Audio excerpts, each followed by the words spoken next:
Swastiastu. Perkenalkan, nama saya Putulina Anggia. Saya dari kelas 10 Teknologi Farmasi 2.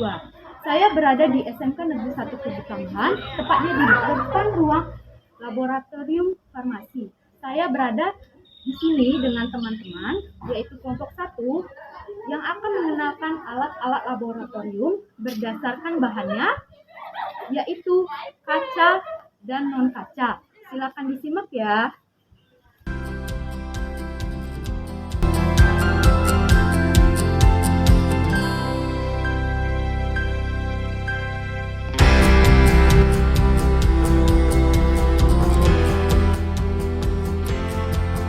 Perkenalkan, nama saya Anggita Rimino dari kelas 10 Teknologi Farmasi 2. Pada kesempatan kali ini saya akan menjelaskan tentang alat-alat di laboratorium farmasi sesuai dengan bahannya, yaitu kaca dan non-kaca. Yang pertama, saya akan menjelaskan tentang gelas beker atau gelas piala. Gelas beker atau gelas piala ini berbahan gelas atau kaca. Gelas beker memiliki bentuk silinder dengan dasar yang rata dan tersedia dalam berbagai ukuran, mulai dari 1 ml sampai dengan beberapa liter. Gelas beker juga memiliki corong kecil di bibirnya atau di atasnya. Fungsi dari gelas beker atau gelas piala ini yaitu pertama, sebagai wadah atau tempat zat cair atau zat senyawa. Yang kedua, sebagai tempat untuk mencampurkan zat cair. Yang ketiga, sebagai tempat untuk memanaskan zat cair. Lalu, cara penggunaan gelas beker. 1. Tuangkan cairan ke dalam gelas secara perlahan agar cairan yang ada dalam gelas yang akan dituangkan tersebut tidak mengenai kita, agar terhindar dari yang tidak diinginkan. Yang kedua, aduk cairan yang di dalam gelas ini menggunakan spatula atau sendok untuk mengaduknya. Yang ketiga, pusatkan gelas kimia ini di atas kompor atau di atas api terbuka untuk memanaskan zat cair. Yang keempat, tuangkan cairan keluar dari gelas beker ini dengan menggunakan ceret yang kecil ini yang berada di dekat bibir atau sekitar bagian atas gelas. Lalu, cara merawatnya. Baiknya setelah menggunakan gelas beker, sebaiknya kita mencucinya dengan air mengalir serta menggunakan sabun. Lalu mengeringkannya dengan lap bersih. Setelah kering, simpan gelas beker ini di tempatnya yang khusus untuk alat-alat yang berbahan kaca. Gelas beker ini biasanya ditemukan di laboratorium farmasi ataupun laboratorium biologi. Nah, untuk di laboratorium farmasi biasanya digunakan saat praktik yang menggunakan bahan-bahan yang cair. Lalu kita akan membahas tentang penjepit tabung reaksi.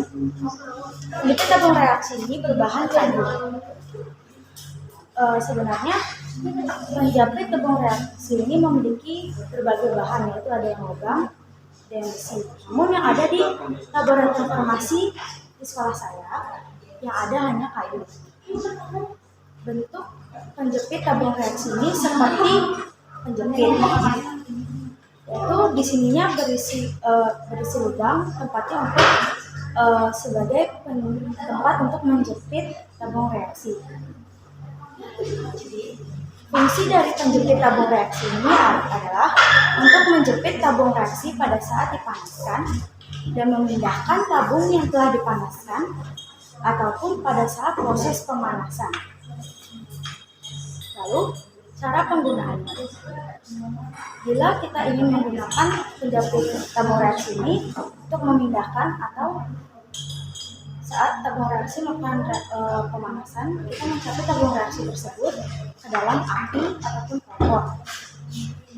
Jika zat cair itu sudah memanas, lalu kita jepit lagi tabung reaksi itu dan memindahkannya ke tempat ini. Itu cara perawatan penjepit tabung reaksi. Setelah menggunakannya, baiknya kita bersihkan dengan air biasa saja.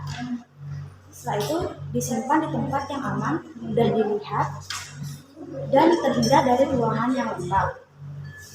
Itu penjepit tabung reaksi biasa digunakan di laboratorium farmasi. Yang tepatnya saat kita melakukan praktik yang menggunakan tabung reaksi. Sekian dari penjelasan saya tentang alat-alat laboratorium farmasi yang berbahan kaca dan non kaca. Jika ada salah kata atau disengaja ataupun tidak, mohon maafkan. Saya ucapkan terima kasih. Kembali lagi dengan saya, Putulina Arya. Saya di sini akan menjelaskan alat-alat laboratorium berdasarkan bahannya, yaitu kaca dan non kaca. Alat yang berbahan kaca adalah gelas ukur. Alat ini memiliki bentuk silinder dan setiap garis penanda pada gelas ukur mewakili jumlah cairan. Fungsi daripada gelas ukur ini adalah untuk mengukur volume suatu benda yang tidak beraturan. Cara menggunakannya adalah dengan memegang dengan tangan dan ibu jari menuju batas volume yang dihendaki. Kemudian gelas ukur diangkat sehingga batas volume setinggi mata dan cairan dituangkan sampai batas volume. Cara merawat gelas ukur ini ada baiknya kita untuk mencucinya dengan air mengalir serta menggunakan sabun yang bersih setelah membersihkannya. Kemudian gelas ukur dikeringkan dan dilap menggunakan lap yang bersih. Jika sudah selesai dibersihkan, gelas ukur ini ditaruh di dalam laci.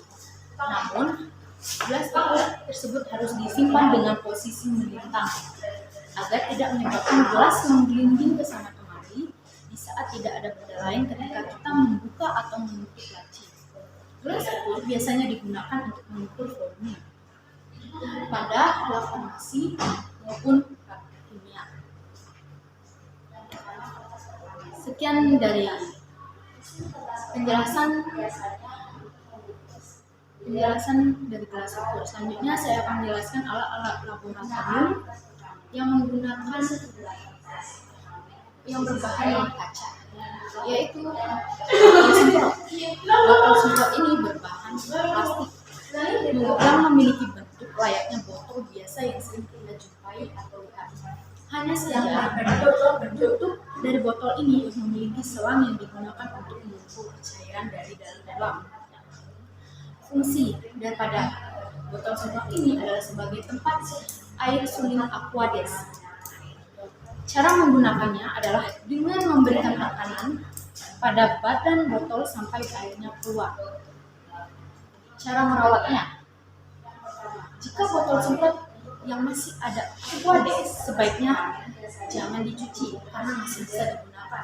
Namun, jika botol semprot telah keruh dan berlumut, sebaiknya dicuci agar dapat kita kembali gunakan. Botol semprot ini sebaiknya dapat disimpan di mana saja, namun harus aman dan mudah terlihat. Botol semprot biasanya ditemukan dan digunakan pada lab farmasi pada saat praktek menggunakan Aquades. Sekian dari penjelasan alat-alat laboratorium berbahan kaca dan plastik.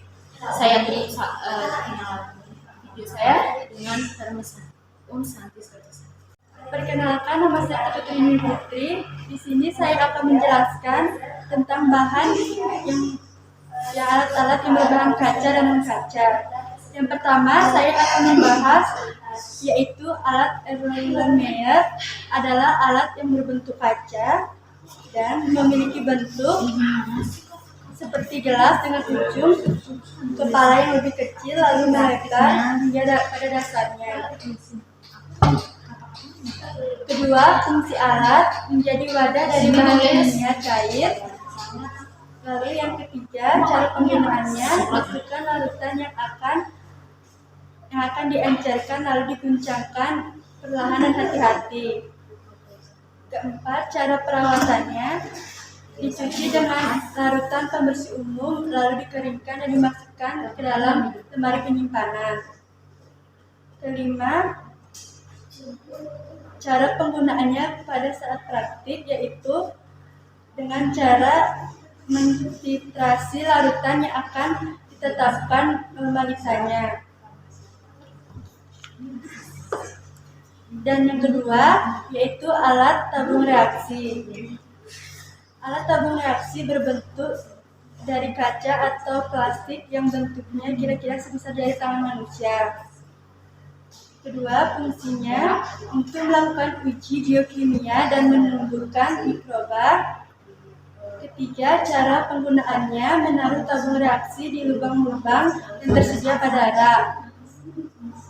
Dan cara merawatnya, membersihkannya, dan serta mengeringkan dan menaruhnya dengan rapi.